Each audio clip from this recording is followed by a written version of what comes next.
The wind screamed across Talvo's Nine like it wanted to tear the world apart. Dust and ash swirled in angry clouds that turned day into twilight. The mining colony huddled beneath protective domes, small islands of light in an ocean of volcanic rage. This planet hated everything that lived on it, and most days the colonists wondered why they stayed. Kareth didn't wonder. He'd stopped wondering about anything centuries ago. He rested in the shadow of the largest processing facility, his massive body coiled like a mountain of dark scales and ancient muscle. 800 years had carved his existence into something simple. He guarded, he threatened. He crushed anything that challenged the people who paid him.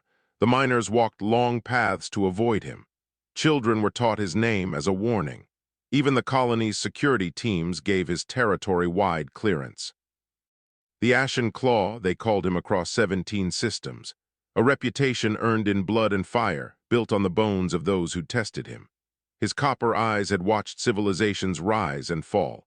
His claws had torn through starship hulls like paper. His wings could block out suns when he chose to fly.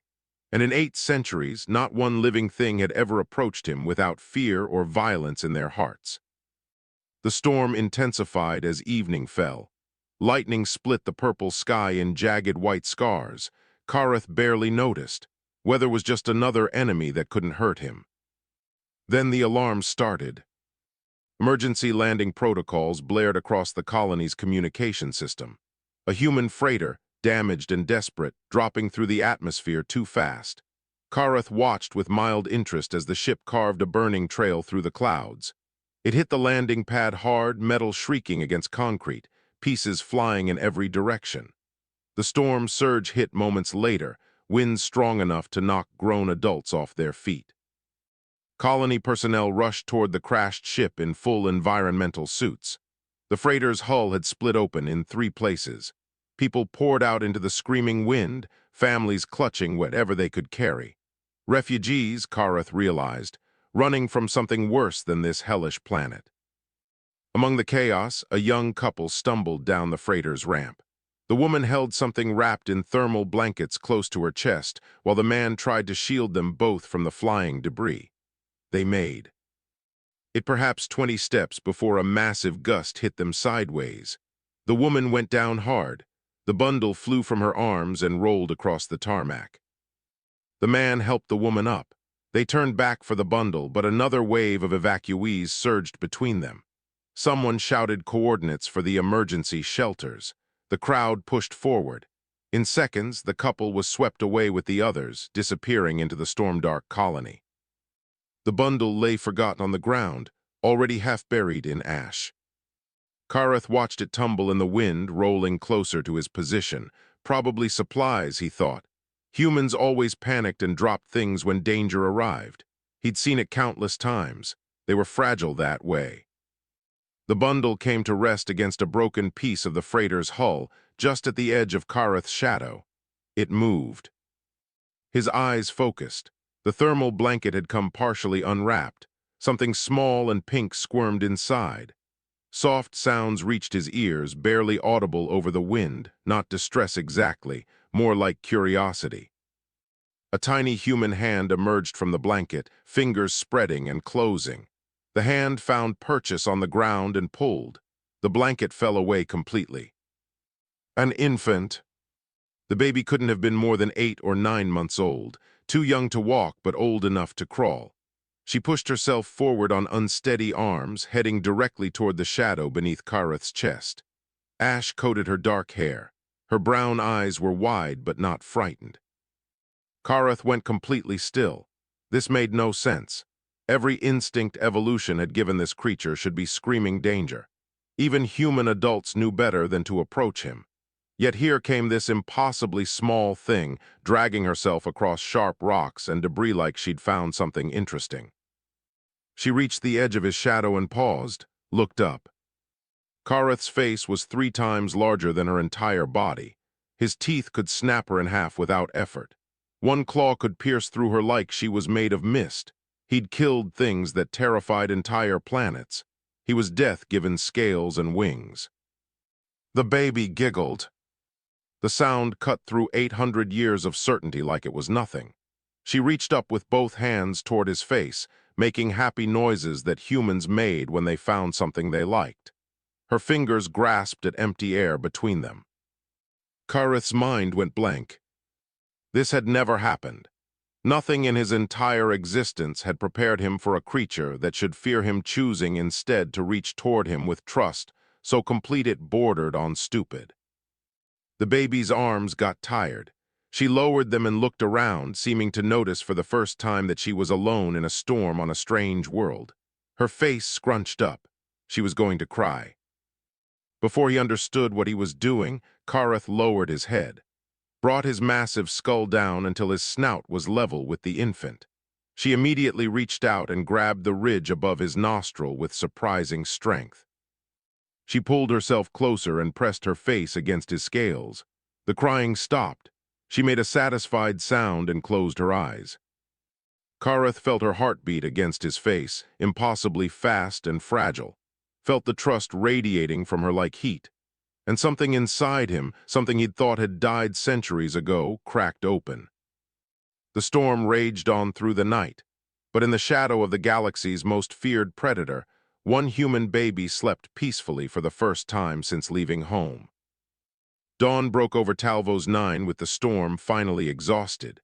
Silence felt wrong after hours of screaming wind. Kareth hadn't moved in 9 hours.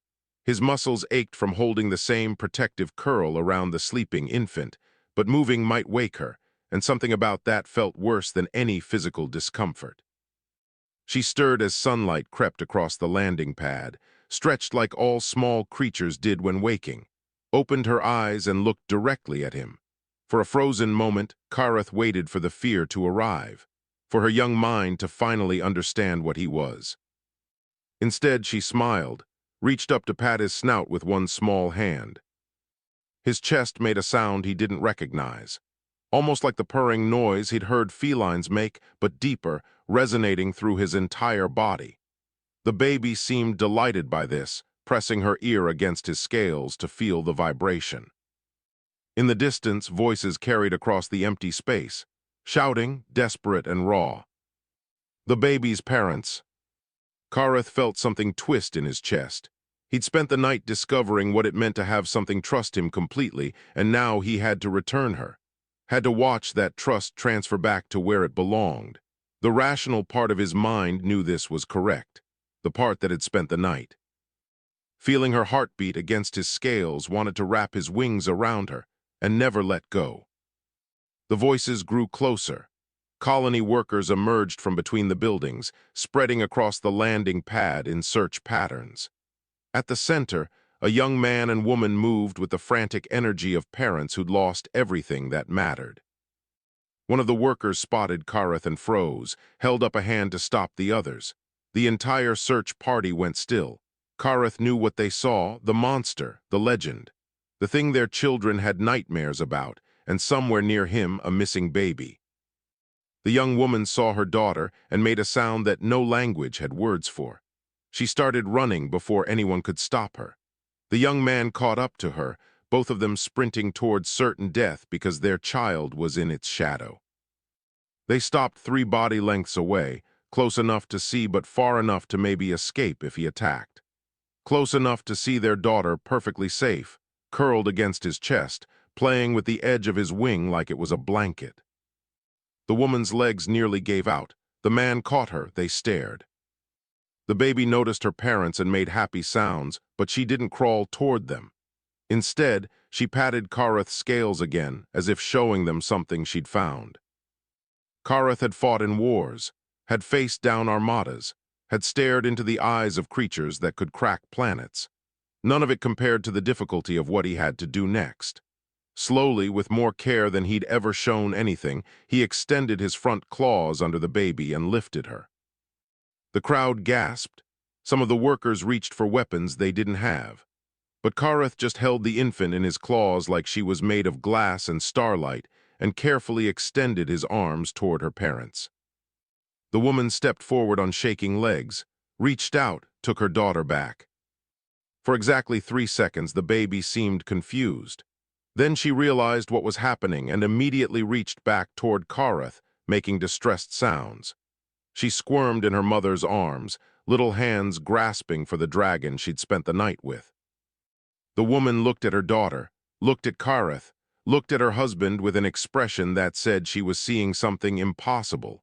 She stepped closer, not away. "She likes you," the woman said. Her voice shook but held steady. "That's impossible, but she does." Kareth had no practice with gentle words.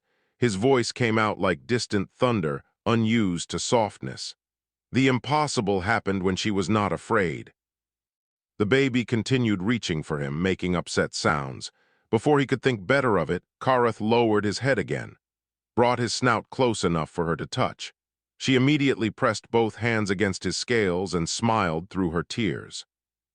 The young man found his voice. "I'm David, this is Lynn, our daughter is Amy." He paused, seeming to struggle with words.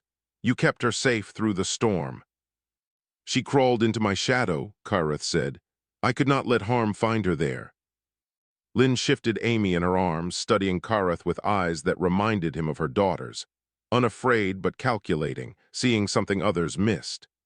"You're the Ashen Claw. The miners tell stories about you. How you've never shown mercy, how you've destroyed anyone who challenged you. The stories are true. But you didn't hurt our daughter." Kareth didn't have an answer. 800 years of certainty had shattered in one night. He'd been a weapon so long he'd forgotten weapons could choose not to fire. Amy babbled something that sounded almost like words. She pushed away from her mother and managed to crawl onto Kareth's snout, settling there like it was the most natural thing in the world. Lynn's arms hovered nearby, ready to catch her, but she didn't pull her back. David made a choked sound that might have been a laugh. "She's never done that, not even with us. She's usually scared of new things." "Perhaps she knows I am very old," Kareth said carefully, holding absolutely still with the infant sitting on his face. "And very old things sometimes forget how to be frightening." The crowd of workers had moved closer, watching in stunned silence. One of them, an older man with gray hair and colony administrator markings, spoke up. "In 20 years on Talvos 9, I've never seen you move like that, like you were scared of breaking something." Kareth met the man's eyes. "Because I was. Because for the first time in 8 centuries, something trusted me, and I discovered that trust is more terrifying than any enemy I have ever faced." Amy yawned and laid down on his snout, apparently deciding it made an excellent bed. Lynn stepped closer and carefully sat next to Kareth's head, one hand on her daughter, the other resting against his. "Scales. My mother used to say that humans survived Earth not by conquering its monsters," Lynn said softly, "but by befriending them. I always thought it was just a story." Kareth felt the weight of Amy's tiny body, the warmth of her mother's hand, the eyes of dozens of witnesses seeing him as something other than a weapon. He thought about 800 years of shadows and violence, and he thought about one night of feeling something other than alone. "Perhaps," he rumbled, so quietly only Lynn could hear, "your mother's story is not finished yet."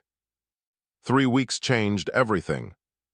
The refugee families from the freighter settled into temporary housing near the processing facilities. Mining corporation protocols said they should be moved to permanent settlements within a month, but paperwork moved slowly, and Talvos 9 wasn't in any hurry to lose the extra hands. David found work in maintenance. Lynn helped in the medical center, and Amy visited Kareth every single day. At first, the colony watched like they expected disaster, waited for the legendary Ashen Claw to remember what he was and return to old patterns. But disaster never came. Instead, they witnessed something none of them would have believed if they hadn't seen it themselves. Kareth learned gentleness. It started with simple things, adjusting how he moved so his steps didn't shake the ground when Amy was near, angling his wings to provide shade when the binary suns beat down too hard, making that deep rumbling sound she loved because it made her laugh, but it went deeper than physical care. He started noticing things he'd spent centuries ignoring, the way light shifted through dust, the sound of Amy's voice forming new words, the feeling of being wanted for something other than violence. Other children lost their fear faster than their parents expected. They watched from safe distances at first, then closer, then sometimes brave enough to wave. Amy would wave back and point at Kareth like she was sharing a secret. "Look what I found," her gestures seemed to say. "Isn't he wonderful?" The colony administrator, Grant Williams, approached on a Tuesday morning. Kareth had been watching Amy stack rocks into towers that immediately fell over, her determination to rebuild them stronger than any logic.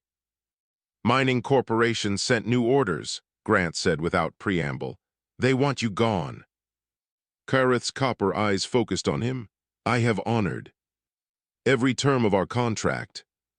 "That's the problem. They hired the Ashen Claw, a reputation, a warning to anyone thinking about causing trouble. But word is spreading that you've gone soft, that you spend your days playing with a human baby instead of enforcing order. The corporation thinks you're a liability now." Amy's tower fell again. She made a frustrated sound and looked at Kareth. He carefully used one claw tip to help her balance a particularly difficult rock. She clapped in delight. "And what do you think?" Kareth asked. Grant watched Amy's joy and smiled despite himself. "I think the corporation is run by idiots. This colony has never been safer. Before, people feared you. Now they respect you. That's worth more than terror any day." He paused. "But I can't stop corporate orders. They own the mining rights, which means they control security contracts." "I understand." "Do you? Because I'm telling you I want you to stay. I'm telling you this place is better with you here, even changed as you are. Especially changed as you are." Before Kareth could respond, proximity alarms screamed across the colony's defense grid. Everyone froze. Those alarms only sounded for one thing: incoming ships with hostile intent. 3 vessels dropped out of atmospheric entry, small and fast, bearing markings that Grant recognized immediately. His face went pale. "Raiders, the Broken Spur Gang. They hit frontier colonies, take whatever isn't nailed down, and burn the rest." Amy looked up at the noise, confused by the sudden tension. Lynn appeared from the medical center and ran toward her daughter. David emerged from the maintenance bay carrying a welding tool like it might help. The lead raider ship broadcast on open channels. "Talvos 9 colony, you have 10 minutes to gather everything valuable and bring it to the landing pad. Resist and we'll crack your domes and let this charming atmosphere do our work for us." Grant activated his communicator. "This is Colony Administrator Williams. We're a mining operation with minimal resources. We have nothing worth your time." Laughter came through the speakers. "Oh, we know what you have. We know the legendary Ashen Claw is here, or what's left of him anyway. Word in the outer systems is he's been tamed by refugees. Spends his days playing nursemaid. So here's what's going to happen. You're going to load up everything worth taking and we're going to leave. And your pet dragon is going to sit there and watch because everyone knows he's lost his edge." The 3 ships landed in triangle formation around the main colony structures. Hatches opened and raiders poured out, maybe 40 in total, armed with plasma rifles and demolition charges. They moved with the confidence of people who'd done this before. Kareth stood slowly. Amy reached for his leg, wanting to be picked up like he usually did. He gently moved her toward her parents instead. Lynn pulled her daughter close, and Kareth saw fear in her eyes. Not fear of him, fear for him. "Please," Lynn said quietly, "they're not worth it." David grabbed Grant's arm. "We can give them what they want. Supplies can be replaced." But Grant was watching Kareth's face, watching something shift in those ancient copper eyes.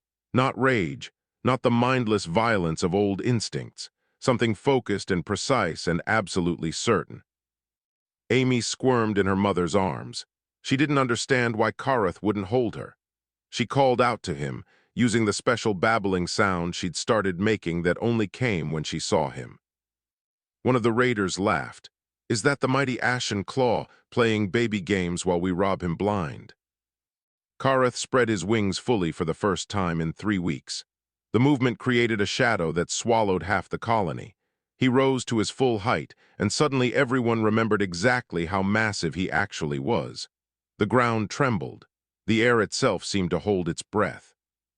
When he spoke, his voice carried none of the gentleness Amy had taught him.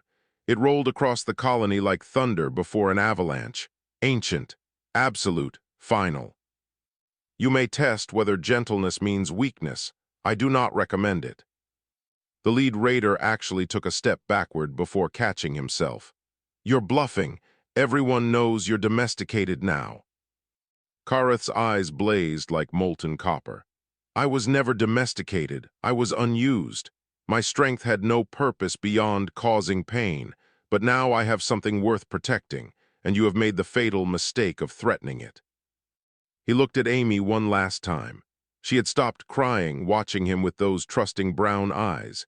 He thought about how she'd crawled into his shadow without fear, how she'd shown him what it meant to be gentle, how gentleness wasn't the opposite of strength but its highest form. Then he showed the raiders exactly what 800 years of evolutionary perfection looked like when it chose to stop holding back. The battle lasted 4 minutes. Kareth moved like lightning given form. His wings created wind that knocked raiders off their feet before they could aim. His tail swept through their defensive positions like they were made of smoke. But what stunned everyone watching was the precision. He didn't kill. Every strike was calculated to disable, disarm, terrify. A raider fired plasma rounds directly at his chest. The bolts splashed against his scales like water against stone. Kareth surged forward, grabbed the man's rifle in his jaws and crushed it to scrap metal, then tossed the raider toward his companions hard enough to knock 3 more down, but not hard enough to cause permanent damage. Another group tried to circle behind him. Kareth's tail caught them mid-stride and swept them into a cargo container. The metal dented. The raiders groaned but got back up.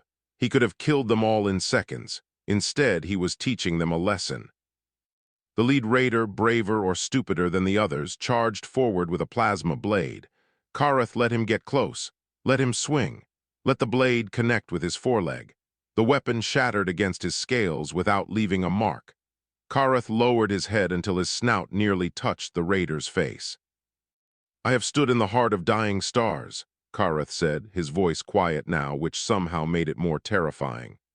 I have fought wars that ended species. I have lived 8 centuries learning every way there is to cause harm, and I am choosing not to kill you. Do not mistake that choice for inability. The raider dropped the broken hilt and ran.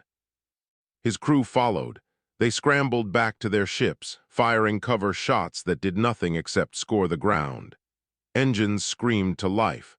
Within 60 seconds, all 3 vessels were airborne and accelerating toward escape velocity. Kareth could have pursued, could have torn them from the sky. Instead, he watched them flee and then turned back to the colony. The silence was absolute.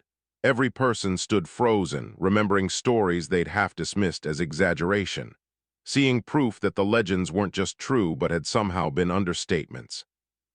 Grant found his voice first. You could have killed them all. Yes, but you didn't. No. Why not? Kareth looked at Amy, still held in her mother's protective embrace. The baby had stopped being scared the moment the fighting started, as if she'd known instinctively that Kareth would keep everyone safe. She reached toward him now, wanting to be close again. Because she taught me that strength without mercy is just another form of weakness, Kareth said. And because I wanted those raiders to spread a new story, not about the ashen claw who destroys everything, about the guardian who protects what matters. David stepped forward, still holding his useless welding tool. His voice shook slightly. We judged you by your past. Amy saw your potential. Lynn added, she saw what you could become if someone gave you a reason. The colony workers began moving again, checking for injuries, securing damaged equipment. But the way they moved around Kareth had changed. No more wide detours, no more hushed warnings. They passed close by him like he was just another part of the colony. Some even nodded in thanks. Grant pulled out his communicator and opened a direct line to corporate headquarters. This is Colony Administrator Williams, regarding your order to terminate security contract with Kareth. I'm formally rejecting that order. The response came back immediately. You don't have authority to reject corporate decisions. Then fire me, because I'm not removing him. This colony was just attacked by 40 armed raiders. They're fleeing the system right now because of him, and he did it without killing a single one of them. That's not soft. That's refined. That's exactly what we need. The corporation hired a weapon, not a guardian. Then the corporation got the better deal, Grant said and cut the connection. Kareth felt something unfamiliar. It took him a moment to recognize it as belonging, not being hired, not being used, being wanted for what he chose to be rather than what he'd always been. Amy made her insistent sound again. Lynn walked closer and carefully placed her daughter on the ground. Amy immediately crawled toward Kareth faster than her parents expected. She reached his front leg and pulled herself up using his scales like a ladder, made it halfway up before running out of strength.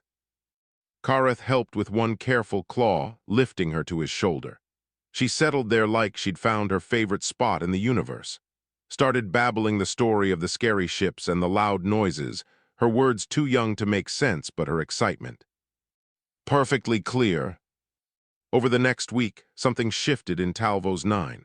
The mining corporation sent increasingly aggressive messages about contract violations and liability issues. Grant ignored all of them. The workers started a petition saying if corporate wanted Kareth gone, they'd walk off the job. Even the families who'd been most scared of him added their names. News spread through communication channels to other colonies, stations, settlements across the sector. The story changed each time it was told, but the core remained the same. The Ashen Claw, the monster from Legends, had been changed by a human baby. Not tamed, not broken, evolved. Other colonies started asking questions. If the most feared creature in 17 systems could become a protector, what did that mean for all the other monsters they'd written off? What else was possible? A research station sent a message asking if Kareth would be willing to transport sensitive medical supplies through pirate territory. A mining operation on the system's edge requested his presence during labor negotiations with a hostile faction. Parents from settlements 3 systems away asked for advice on how to teach their children that fear and respect were different things. Kareth declined most of them. His purpose had become specific. Amy needed him here while she grew. The colony needed him here while it found stability. And he needed to be here while he continued learning what it meant to choose gentleness from a position of strength rather than have it forced through weakness. On Amy's first birthday, the entire colony gathered for celebration. Lynn and David had managed to create a cake from whatever ingredients the colony stores could provide. Amy destroyed it with both hands, laughing as frosting went everywhere, including all over Kareth's scales. Grant gave a speech about second chances and chosen family, about how the strongest walls were built not from fear but from mutual protection, about how a colony was more than just workers and quotas, it was people caring for each other. Kareth listened and realized he wasn't alone anymore. Hadn't been since a baby crawled into his shadow and decided he was worth trusting.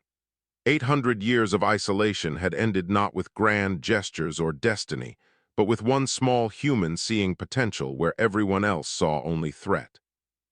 Amy fell asleep against his side as the celebration wound down, exactly as she had that first storm-tossed night. And Kareth understood that this was his purpose now, not destruction, protection, not inspiring fear, earning trust, not being the monster from Legends, being the guardian that Legends forgot to mention. 5 years passed like water flowing downstream, inevitable and transformative. Amy turned 6 on a Tuesday morning with clear skies, rare for Talvos 9. She'd grown from a crawling baby into a fearless child who treated Kareth's massive form like her personal climbing structure. Her parents had long since stopped worrying when she disappeared, knowing exactly where to find her. Usually perched on Kareth's shoulders, telling him stories about everything she'd learned that day. The colony had transformed too. Word spread that Dragon's Shadow, as it had been renamed, was the safest settlement in the sector. Refugees from 3 different conflicts had found homes here. The mining operation expanded with corporate finally accepting they weren't going to get Kareth removed. New families arrived every month, and their children grew up thinking it was perfectly normal to have an ancient dragon as a neighbor. Kareth discovered he was good at things beyond violence. His flame breath, once used only for destruction, could now weld damaged hull sections with precision that surprised the maintenance crews. His wings created wind breaks during storms. His size made him perfect for transporting heavy equipment across terrain too rough for vehicles. And his reputation meant pirates gave Dragon's Shadow extremely wide clearance. But the most unexpected thing was the effect he had on others like him. Chitresh arrived on a cold morning in late autumn. The colony's sensors picked up an unauthorized landing 3 kilometers outside the main settlement. Grant sent a team to investigate, Kareth included. What they found was a creature that made most of the team step back instinctively. Chitresh stood 4 meters tall on 6 legs, covered in chitinous armor that gleamed dark green in the sunlight. Mandibles large enough to shear through steel framed a face that human evolution had programmed people to fear. Former assault soldier for the Hive Collective, according to the broken translator collar around what passed for a neck. Escaped, hunted, desperate. The investigation team raised weapons. Chitresh raised bladed forelimbs in response. Both sides tensed for violence. That seemed inevitable. Then Kareth stepped between them. "You are running," he said simply, not a question. Chitresh's mandibles clicked in surprise at being addressed directly. The translator sputtered to life. "Yes, fled service, Hive wants recapture, heard stories, place where monsters find peace. Thought stories were lies, stories always are." "They're not lies," Grant said carefully, lowering his weapon. "But we need to know you won't hurt anyone here." "Hurt?" Chitresh's entire body seemed to sag. "Spent 200 cycles hurting. Done with hurting, want rest, want choice, want what stories promised." Amy chose that moment to come running over the hill, late as usual to wherever adults told her to be. She skidded to a stop when she saw Chitresh. Everyone tensed. Here was the test.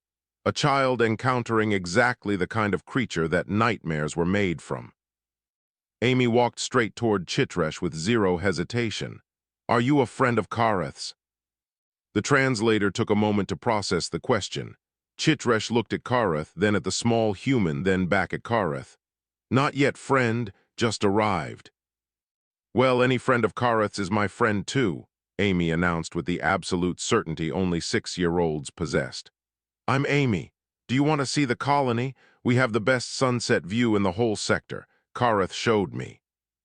Chitresh made a sound the translator couldn't interpret. Later, they'd learn it was the Hive collective equivalent of crying. The creature lowered all its forelimbs and bent down to Amy's level. "Small human is not afraid."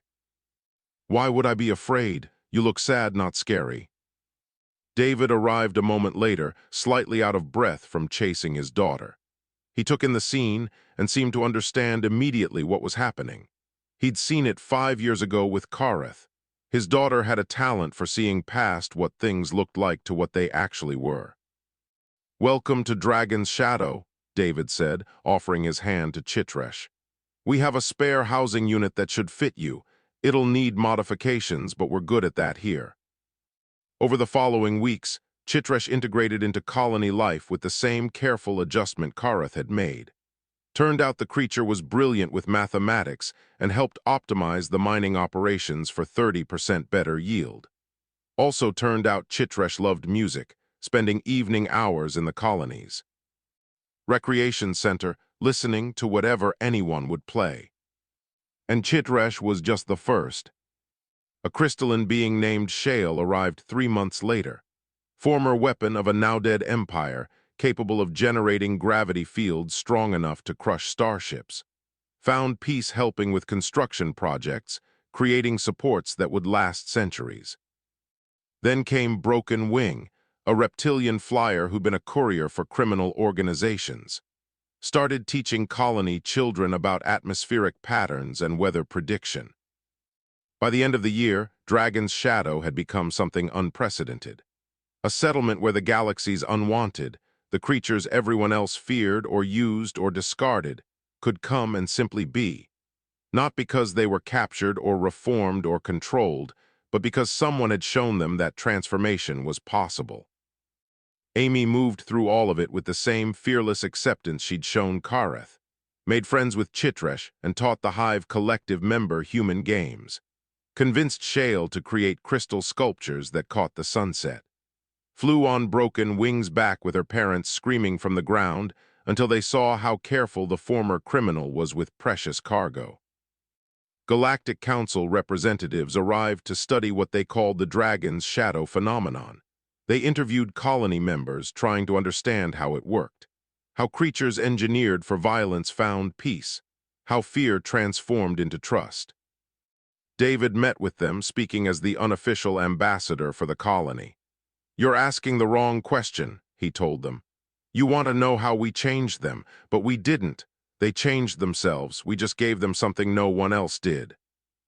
"And what's that?" the lead representative asked. "A reason and the space to choose who they wanted to become instead of who they'd been forced to be. Humans survived Earth not by conquering its monsters, but by understanding them. Kareth isn't our weapon. He's our friend. There's a difference." The representatives studied their data and wrote reports that spread through official channels. Some governments saw opportunity, others saw threat, but the message spread regardless. Redemption was possible, change was real, and sometimes the most dangerous thing you could do was give someone a reason to be better. Amy sat with Kareth one evening as the binary sun set. She'd started reading lessons at school and was currently struggling through a book about ancient Earth. "It says here that dragons used to be bad guys in old stories," she said, frowning at the text. "Many stories paint things as simply bad or good," Kareth rumbled. "Reality is more complex. But you're not bad, you're the best. I was not always as you see me now, small one. I hurt many before you found me." Amy processed this with the seriousness she applied to difficult concepts. "But you're different now because you chose to be. Because you gave me a reason to choose." "No," Amy said firmly. "I just showed up. You did the hard part. You decided being gentle was stronger than being scary." Kareth felt the weight of those words. From the mouths of children, they said, came truth that adults forgot. And Amy was right. She hadn't changed him. She just trusted him enough to let him change himself. "Will you teach me to be strong like you?" Amy asked. "Not the scary kind, the protecting kind." "Yes," Kareth promised. "I will teach you what I have learned. That true strength comes not from what you can destroy, but from what you choose to protect. And that the hardest strength of all is being gentle when you have the power to be anything else." 10 years after Amy crawled into his shadow, Kareth stood at the edge of Dragon's Shadow watching 3 new arrivals descend through the atmosphere. The colony had grown to nearly 5,000 permanent residents now, with another 1,000 rotating through at any given time. Half the population was human. The other half was made up of 43 different species, most of whom had arrived because they'd heard the stories. Stories about monsters finding redemption, about the Ashen Claw becoming something new, about a place where your past didn't define your future. Amy was 16 now, tall and confident, leading a group of younger children through evacuation drills. She'd become exactly what Kareth had seen potential for all those years ago. Strong enough to protect, gentle enough to understand, brave enough to look past surfaces to see what lay beneath. She worked with Grant now, helping new arrivals adapt, teaching them what Dragon's Shadow had learned about second chances. The ships landed smoothly. Their passengers emerged slowly, the way people did when they expected violence. 2 were humanoid species Kareth didn't recognize. The third was massive, easily Kareth's size, covered in thick-scaled hide, and radiating the same kind of danger that Kareth had once worn like armor. Grant approached with Amy at his side. Standard welcome protocol. "I'm Grant Williams, Colony Administrator. This is Amy Chen, Integration Specialist. Welcome to Dragon's Shadow." The massive creature, who introduced itself as Torven, looked around at the settlement with visible confusion. "Stories said this place accepts any who seek peace, but I see no weapons, no restraints, no guards except him." Torven gestured at Kareth. "You are not afraid." "Should we be?" Amy asked. "I destroyed 17 settlements, killed thousands. I am what your people call a war criminal. So was Kareth, Amy said simply. And Chitresh, and probably half the settlement's population if we're being honest. We don't ask what you were, we ask what you want to become. Torven's eyes, remarkably human-like despite the alien face, focused on Kareth. You are the Ashen Claw. I heard stories when I was young. You were what we aspired to be, unstoppable, merciless, perfect. I was empty, Kareth corrected. Perfection at destruction is merely another form of death. I am better now. How? Kareth looked at Amy, who smiled like she knew what he was going to say. A small human crawled into my shadow and trusted me when trust was illogical. She gave me the opportunity to choose who I wished to be rather than who I had always been, and I chose to be better. Amy stepped forward, completely unafraid of the massive war criminal looming over her. We all choose every day. The colony will give you space to figure out who you want to be, work to do if you want it. People who will treat you based on your choices here, not your past out there, but you have to make the choice. We can't do that part for you. Over the next year, Torven made that choice. Slowly, like ice melting in sunlight, the violence that had defined the creature's existence transformed into protective instinct. Torven became a rescue specialist, using that massive strength to pull people from collapsed buildings, to clear disaster zones, to be first into danger so others didn't have to be. Galactic representatives visited regularly now. Some came to study, some came to recruit. One representative from an advanced species, the Anashi Collective, spent 3 weeks interviewing colony members before requesting a private meeting with Kareth. We've analyzed your transformation extensively, the Anashi said. Her species was tall and thin, with skin that shifted colors based on emotion. Currently, she was deep blue, which Kareth had learned indicated serious thought. We've tried to replicate the dragon's shadow effect in other locations. It doesn't work. Why do you believe that is? Kareth asked. Because we're missing the essential element. We thought it was the acceptance, the lack of judgment, the opportunity for change. But those things existed elsewhere and failed. What makes Dragon's shadow work is something else entirely. Amy joined them, bringing water for the Anashi. At 16, she'd grown into her role as the heart of the colony's integration process. It's not complicated, she said. It's just hard. The Anashi's skin shifted to curious yellow. Explain. Most places that try this approach still see people as categories. Refugees, criminals, weapons, monsters. They're trying to fix broken things, but we don't see anyone as broken. Kareth wasn't broken when I met him. He was unused. There's a difference. I don't understand the distinction. Kareth rumbled softly. She means that your other settlements begin with the assumption that violence and fear are problems to be solved. Dragon's Shadow begins with the assumption that violence and fear are understandable responses to not having anything worth protecting. Give someone purpose, give them choice, give them reason to be gentle, and they will transform themselves, but only if you actually believe they can. You believe everyone can change. No, Amy said honestly. Some people are too damaged. Some have gone too far, but you can't know until you give them the chance.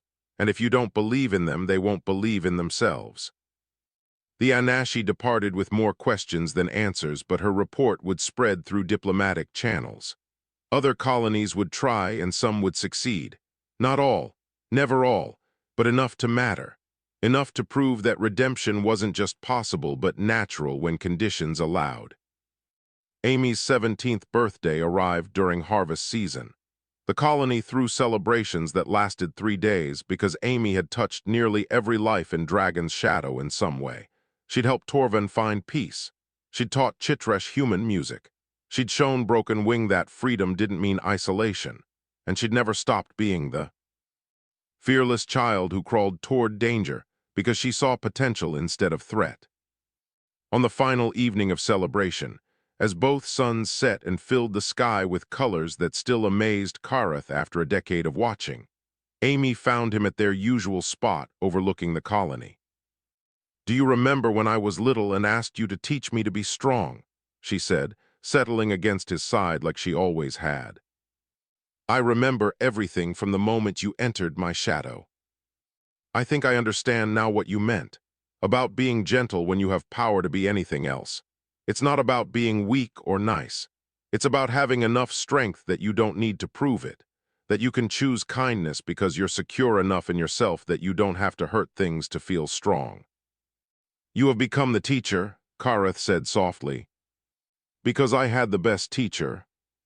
They sat in comfortable silence as stars began appearing in the darkening sky. Dragon's shadow spread below them, lights coming on in homes and shops and community centers. A colony built not on fear, but on the radical idea that anyone could choose to be better if someone believed in them enough to let them try. Kareth thought about 800 years of violence, about being a weapon so long he'd forgotten weapons could choose not to fire, about the night a baby crawled into his shadow and shattered everything he'd believed about himself, about 10 years of learning that gentleness wasn't weakness, but the highest form of strength. A dragon had never been gentle because a dragon had never been given a reason. One small human with absolutely no fear and infinite trust became that reason. And in being gentle, Kareth discovered he was stronger than he had ever been when he was only fierce. Because true strength wasn't about what you could destroy. It was about what you chose to protect. And more importantly, who you chose to become when someone finally gave you the choice. Amy fell asleep against his side as she had 10 years ago. And Kareth kept watch over Dragon's shadow, guardian of a place that proved every day that monsters were just people who'd never been given a reason to be anything else.